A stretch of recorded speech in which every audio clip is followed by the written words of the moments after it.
Gente, a paz do Senhor Jesus, aqui quem vos saúda é o seu amado irmão, pastor Anderson Filene. Eu estou passando aqui para poder deixar uma palavra de Deus, algo do céu, algo que o Espírito Santo nesta manhã me tocou para que eu pudesse aplicar à sua vida. Algo extraordinário. Quero deixar uma passagem que se encontra no livro do profeta menor, chamado de Zacarias.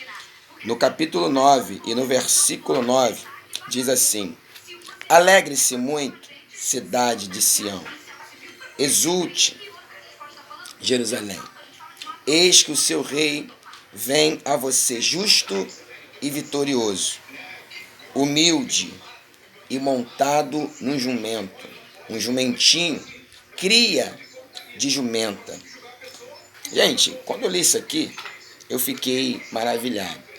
Por quê? Eu vejo o profeta Zacarias profetizando a vinda de Jesus sobre Jerusalém, sobre o povo dele, sobre a cidade de Sião, sobre Jerusalém. E quando eu comecei a ler essa passagem, é claro, Zacarias está falando aqui da vinda de Jesus, aquela que aconteceu há um pouco mais de 2000 anos atrás, que ele entraria em Jerusalém numa entrada triunfal, entrada de vencedor, um triunfo como campeão, montado sobre um jumentinho, cria de jumenta. E você conhece a história. Lucas capítulo 19, versículo 18, vai trazer isso com clareza. Explícito está escrito lá. Porém, quando eu começo a meditar o decorrer desta passagem de Zacarias capítulo 9, a partir do versículo 9, eu já começo a entender que Zacarias aqui consegue fazer, ou melhor, consegue trazer, inspirado por Deus, um texto que fala, pelo menos em 3 momentos da vida do povo de Deus e de toda a Bíblia. 3 momentos marcantes na Bíblia. O primeiro momento aqui que eu vejo é a situação da Babilônia, quando o povo foi levado para a Babilônia.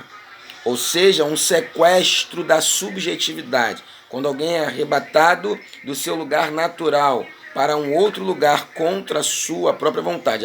Haja vista que a palavra arrebatar vem do original rapto, sequestro tomado à força. Então o povo é levado, o povo de Deus, judeus, levado para a Babilônia contra a sua própria vontade. Isso foi feito com muita violência. Mulheres foram violentadas, crianças foram mortas, pessoas morreram, profetas morreram.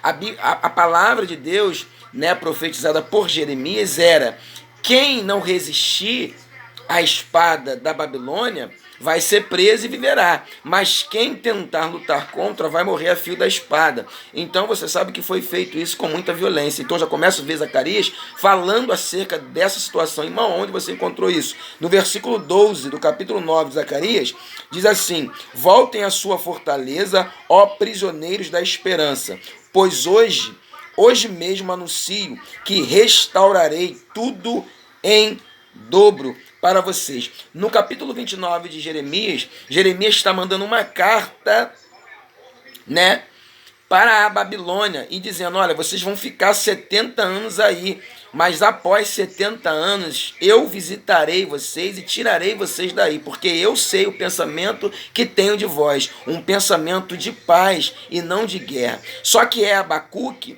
que vai dizer o porquê Deus tanta violência e o Senhor não faz nada. Quando você começa a ler o capítulo 1 e 2 de Abacuque, Abacuque tenta entender como pode um povo que se chama povo de Deus sofrer tanto, mas aí Deus vai responder: olha para o povo, estão desobedientes, fazem o que querem, governam a si próprio. E o que você quer que eu faça?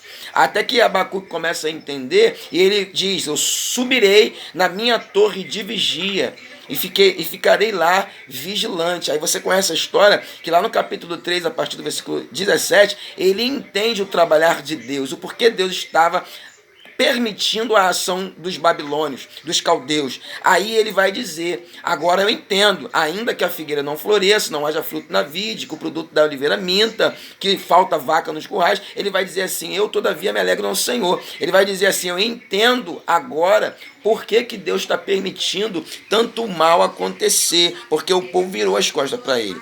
Então eu vejo Zacarias falando acerca da situação da invasão de Babilônia ao povo de Deus, e Deus permitindo essa invasão, mas uma invasão que foi avisada com antecedência por Jeremias. Abacuque já está dentro da destruição que já ocorrera pela Babilônia.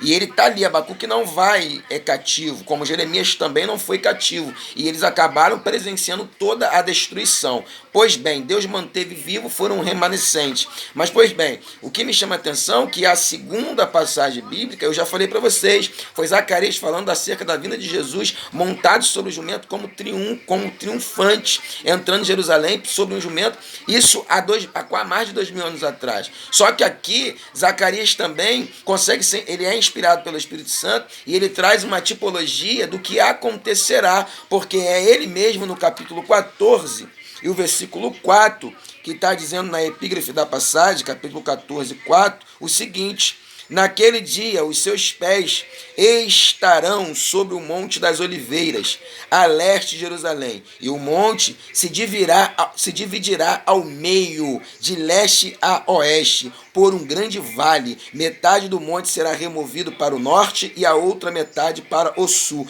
Vocês fugirão pelo meu vale entre os montes, pois ele se estenderá até Azel. Fugirão como fugiram do terremoto nos dias de Uzias, rei de Judá. Então o Senhor, o meu Deus, virá com todos os seus santos.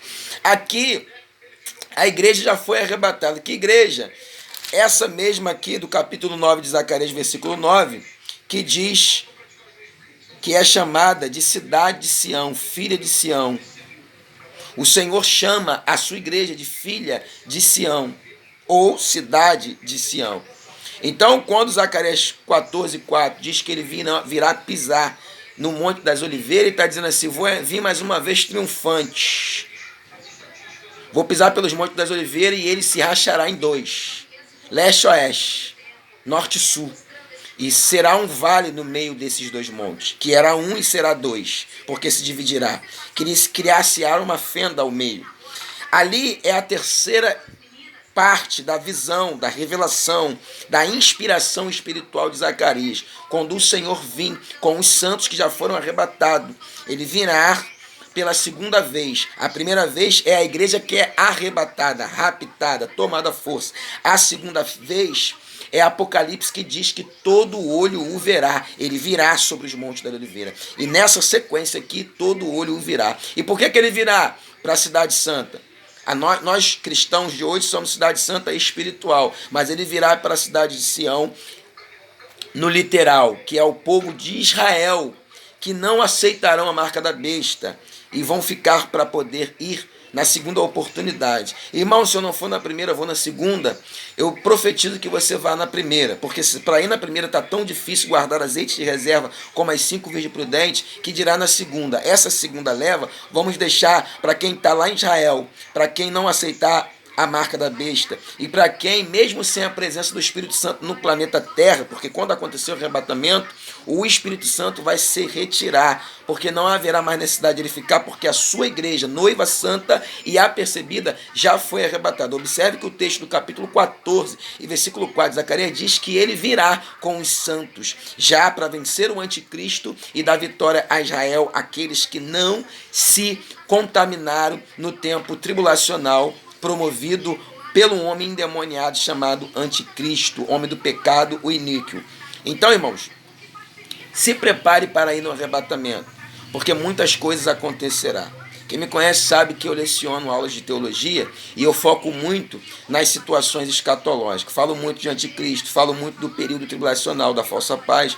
Digo aos irmãos que nada vai melhorar, que as coisas só irão piorar. E nós que somos cristãos vamos ser guardados até o arrebatamento, porque essa foi a promessa. Fica tranquilo, porque eu não vos deixarei órfão. Enviarei o Consolador, ou melhor, enviarei outro Consolador, igual a mim. Ele está dizendo no original grego que ficará com vocês até a consumação do século. E a consumação do século para a gente é o arrebatamento. Se prepare para o arrebatamento. Não deixe que a sociedade, nem social e nem religiosa em si, venha influenciar a sua vida e fazer de você um personagem cristão. Seja cristão, seja original, seja um homem falho, seja um homem pecador. Bate no peito e diz, igual Paulo falou, eu tento fazer o certo, eu me esforço para fazer o certo, mas quando eu penso em fazê-lo, eu erro, me pego falho, me pego dependente da graça de Deus. Seja um escravo da graça, que o Senhor vai te dar vitória na sua fraqueza. Já vista que está escrito, o meu poder se aperfeiçoa na fraqueza de boa vontade. Fica com essa palavra, Zacarias capítulo 9, e versículo 9 até o 12, e Zacarias 14, 4, 5 e 6. E Deus falará ainda mais em seu coração. Um beijo do seu pastor Anderson Filene, em nome de Jesus.